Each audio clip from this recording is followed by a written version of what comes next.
여호와여, 나는 가난하고 궁핍하오니 주의 귀를 기울여 내게 응답하소서. 나는 경건하오니 내 영혼을 보존하소서. 내 주 하나님이여, 주를 의지하는 종을 구원하소서. 주여, 내게 은혜를 베푸소서. 내가 종일 주께 부르짖나이다. 주여, 내 영혼이 주를 우러러 보으니 주여, 내 영혼을 기쁘게 하소서. 주는 선하사 사죄하기를 즐거워하시며 주께 부르짖는 자에게 인자하심이 후하심이니이다. 여호와여, 나의 기도에 귀를 기울이시고 내가 간구하는 소리를 들으소서. 나의 환난 날에 내가 주께 부르짖으리니 주께서 내게 응답하시리이다. 주여, 신들 중에 주와 같은 자 없사오며 주의 행하신가 같은 일도 없나이다. 주여, 주께서 지으신 모든 민족이 와서 주의 앞에 경배하며 주의 이름에 영광을 돌리리이다. 무릇 주는 위대하사 기이한 일들을 행하시오니 주만이 하나님이시니이다. 여호와의 주의 도를 내게 가르치소서. 내가 주의 진리에 행하오리니 일심으로 주의 이름을 경외하게 하소서. 주 나의 하나님이여, 내가 전심으로 주를 찬송하고 영원토록 주의 이름에 영광을 돌리오리니 이는 내게 행하신 주의 인자하심이 크사 내 영혼을 깊은 수월에서 건지셨음이니이다. 하나님이여, 교만한 자들이 일어나 나를 치고 포악한 자의 무리가 내 영혼을 찾아 싸우며 자기 앞에 주를 두지 아니하였나이다. 그러나 주여, 주는 긍휼히 여기시며 은혜를 베푸시며 노하기를 더디하시며 인자와 진실이 풍성하신 하나님이시오니 내게로 돌이키사 내게 은혜를 베푸소서. 주의 종에게 힘을 주시고 주의 여종의 아들을 구원하소서. 은총의 표적을 내게 보이소서. 그러면 나를 미워하는 그들이 보고 부끄러워하오리니 여호와의 주는 나를 돕고 위로하시는 이시니이다. 아멘. 오늘 본문의 시는 다윗의 시입니다. 다윗은 대적의 위협을 받으면서 가난하고 궁핍한 삶을 살고 있습니다. 가난하고 궁핍하다라고 하는 것은 아무도 도와줄 수 없는, 스스로 그 환경을 벗어날 수가 없는, 누군가 도와줘야 되는데 그러지 못한 삶을 살아가는 사람을 가리키게 되는 것이고, 이 궁핍이라고 하는 것은 그러니까 스스로 채울 수 없는, 그래서 자신을 가난한 것으로 이렇게 표현하게 되는데, 다윗을 죽이려고 하는 그런 대적들은 사울만이 아닙니다. 사울의 후손들도 있고 원수의 나라인 블레셋도 있지만 더 기가 막힌 대적은 다윗의 아들 압살롬이지요. 아버지가 아들이 아버지를 죽이려고 하는 그런 반란을 일으키는 일도 겪게 됩니다. 우리 인생은 한치 앞을 내다볼 수가 없습니다. 어떤 기가 막힌 일들이 우리 앞에 있는지 우리는 알지 못합니다. 다만 그 속에서 우리가 해야 할 일은 하나님을 믿는 자로 서야 한다라고 하는 것입니다. 사울이 다윗을 죽이려고 하는 상황에서도 하나님을 믿는 사람답게 행동을 해야 하고, 아들이 아버지를 죽이겠다라고 하는 기가 막힌 그런 상황 속에서도 또 그런 일들로 인해서 세상 사람들로부터 비웃음을 당하고 손가락질을 받는 상황 속에서도 하나님을 믿는 사람답게 행동을 해야 합니다. 하나님은 누구보다도 다윗을 사랑하시는데 왜 이렇게 힘든 인생을 살게 하시는 걸까요? 그 이유는 마지막에 웃게 하시기 위함입니다. 마지막에 웃는다라고 하는 의미는 마지막 심판의 자리에서도 믿음을 지킨다라고 하는 의미입니다. 하나님이 우리를 그렇게 훈련해 가시는 거죠. 베드로전서 4장 12절로 13절 말씀 가운데 보면 이렇게 기록되어 있습니다. 사랑하는 자들아, 너희를 연단하려고 오는 불시험을 이상한 일 당하는 것 같이 여기지 말고 오히려 너희가 그리스도의 고난에 참여하는 것으로 즐거워하라. 이는 그의 영광을 나타내실 때에 너희로 즐거워하고 기뻐하게 하려 함이라. 사랑하는 자들에게 불같은 시험이 있고 그 불시험을 통해서 그리스도의 고난에 참여하게 되는 것이며 그 고난에 참여하게 될 때에 그 고난을 통하여서 영광의 기쁨을 얻게 하기 위함이라고 가르쳐 주고 있습니다. 그리스도의 고난을 우리도 함께 능히 감당할 수 있는 믿음의 사람으로 훈련하시는 것입니다.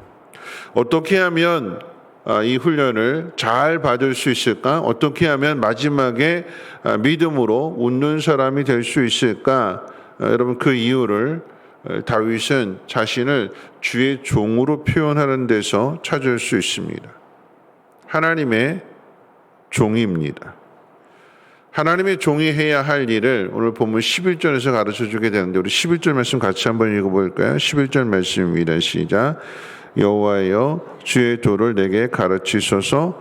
내가 주의 진리에 행하리니 일심으로 주의 이름을 경외하게 하소서.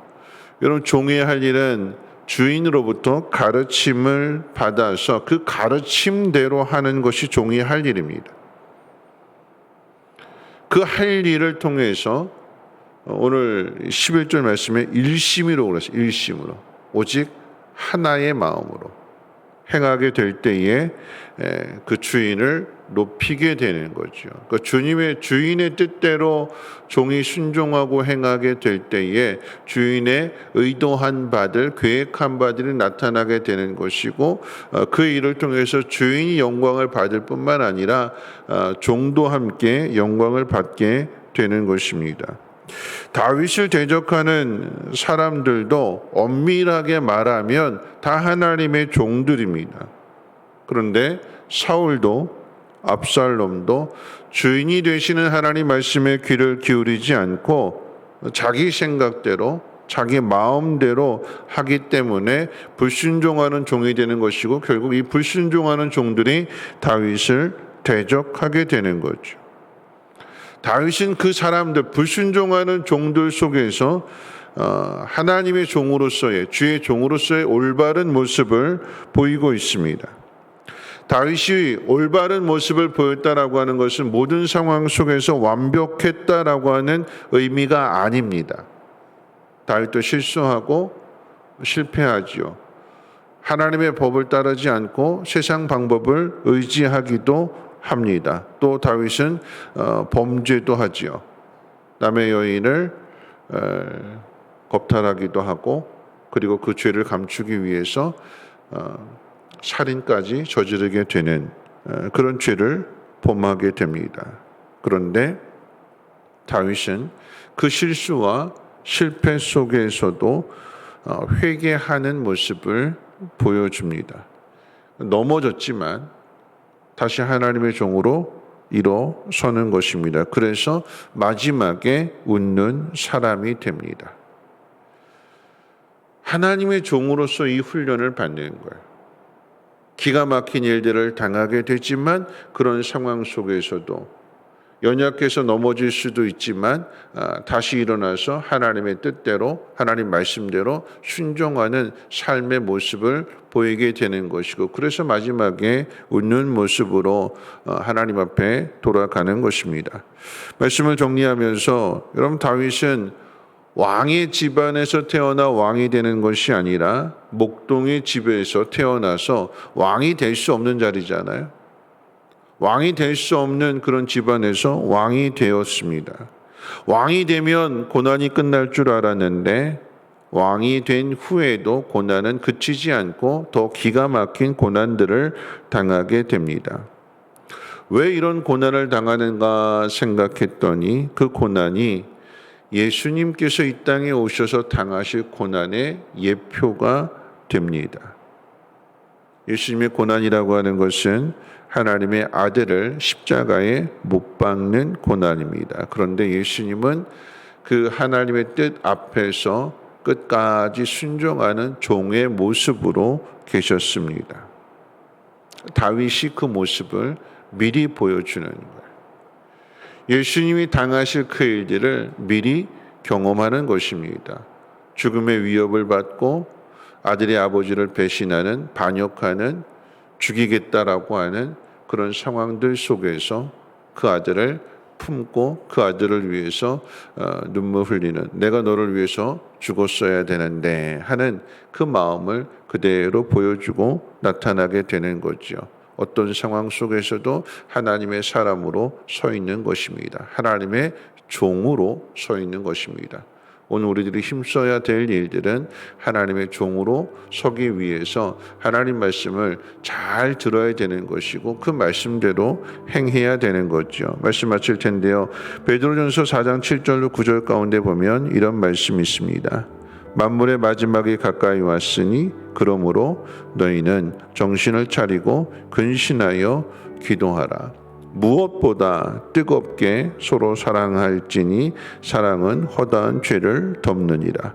서로 대접하기를 원망 없이 하고 각각 은사를 받은 대로 하나님의 은혜를 맡은 선한 청지기 같이 서로 봉사하라. 근신을 해서 기도하라라고 하는 것인데요. 그런데 기도하는 것만으로 끝나지 말고 뜨겁게 사랑하라라고 가르치고 있습니다. 언제 이렇게 해야 되는가?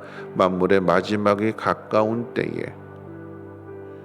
베드로 사도는 지금 이 말씀을 로마로부터 핍박을 받고 죽음의 위협을 받는 사람들에게 지금 권면하는, 대적들이 자신을 죽이려고 하는 상황 속에서 하나님의 종들이 해야 할 일은 근신하여 기도하는 일이고, 기도하는 것만으로 끝나는 것이 아니라 내가 지금 죽을 지경에 이르게 되었는데, 그런데 하나님의 사람들에게 주시는 말씀은 서로 뜨겁게 사랑하라. 나 하나 사는 것도 벅차고 힘들고 이 고난을 감당하는 것도 힘든데, 그런데 거기에 더하여 사랑하라라고 가르쳐 주는 것입니다. 그것이 하나님의 종으로 해야 할 일이고 예수님이 이 땅 가운데 보여주신 본이기도 합니다.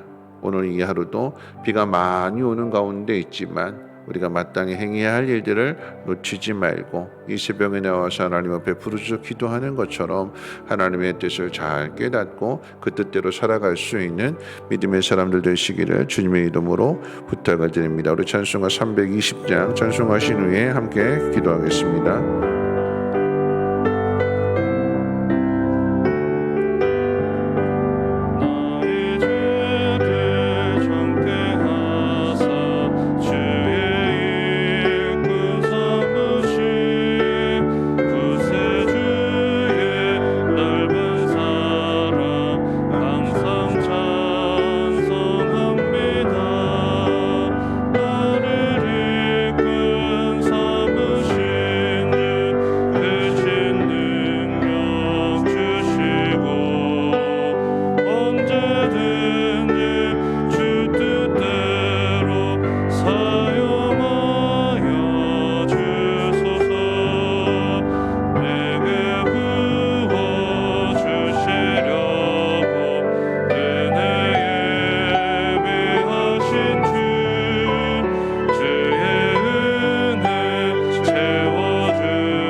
말씀 생각하면서 함께 기도하실 텐데요. 우리 앞에 어떤 어려움이 어떤 고난이 있는지 우리는 알지 못합니다. 고난인 것은 우리 힘으로 해결할 수 없다라고 하는 거죠. 가난하고 궁핍한 것, 누군가 도와주지 않고는 그 가난에서 벗어날 수 없는 것을 의미하게 됩니다. 누가 도와줄까요? 하나님밖에는 없습니다. 하나님의 도우심을 믿으면서 오늘도 하나님의 뜻대로 행할 수 있는 하나님의 종이 되게 해달라고. 종은 절대 자기 마음대로 행하는 것이 아니라 주인의 뜻을 따라 행하고 주인의 이름을 높여드리는 것입니다. 그래서 마지막에 웃을 수 있는 그 마지막 자리가 주인이 베풀어 주시는 잔치의 자리가 되는 것이고, 그 잔치의 자리에서 주님은 우리를 종으로 부르지 않고 보수로 부르시는 것입니다. 그 자리까지 나아갈 수 있도록 주님의 마음을 잘 알고 주님의 뜻대로 행할 수 있는 우리 모두가 되게 해달라고 함께 통성으로 하나님 앞에 기도합니다.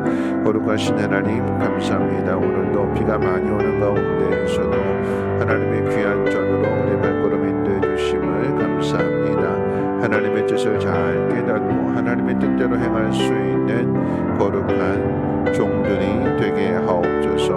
하나님, 세상 사람들과 구별되어야 될 것입니다.